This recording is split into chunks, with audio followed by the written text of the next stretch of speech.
Grabe, sa game na to guys, dito lang talaga ako na bad trip ng sobra. Sino ba naman kasing hindi mababad trip? May nakalaro lang naman akong magjowa yata, itong Granger tapos yung Florin. Kasi buong game, magkasama lang sila sa top lane, hindi sila umaalis dung dalawa. Bakit naman kasi kayo nagliligawan dito sa ML, mga kayo? Pero dito sa early game, okay lang sana na hindi sila muna sumama kasi lamang na lamang kami. At nakukuha ko yung mga objectives. Dito nga kahit ako lang mag-isa, lagi ko ine-invadean yung alpha. Malaki na rin kasi yung lamang ko sa level, kaya kahit ako lang mag-isa, ine-invadean ko yung alpha. Pero dito ko na mapapansin at mahalata na bakit parang wala kaming roam at tagahil na Florin. Yan magagawin dito ng Granger, magpapahook pa yan. Oh. Dahil nahook siya, lalapit na ako. Kahit wala pa akong energy. Yan ang magagawin ng Florin dito. Sobrang focus niya sa jowa niyang Granger. Yun lang yung hinihil niya tapos mamamatay lang din pala. Women.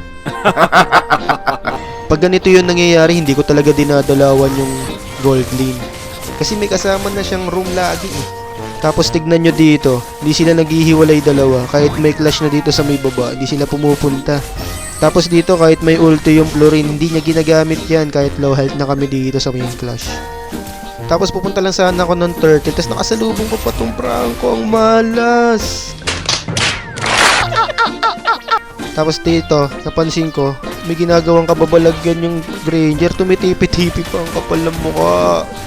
Huwag mong kunin yan! No! Kung sino pa yung walang silbi, sila pa talaga yung mangkukupal ng laro eh, no? Kaya dito kukunin ko na lang sana yung blue buff ng kalaban, kaso nandito pala silang lahat. Ayun, patay ako. Sumama pa tong Lunox.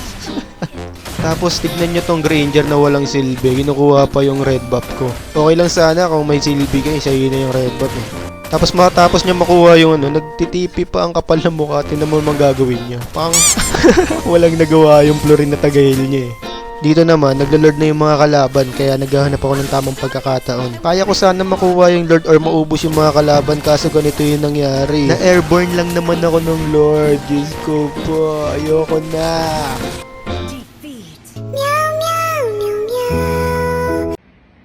Aray ko!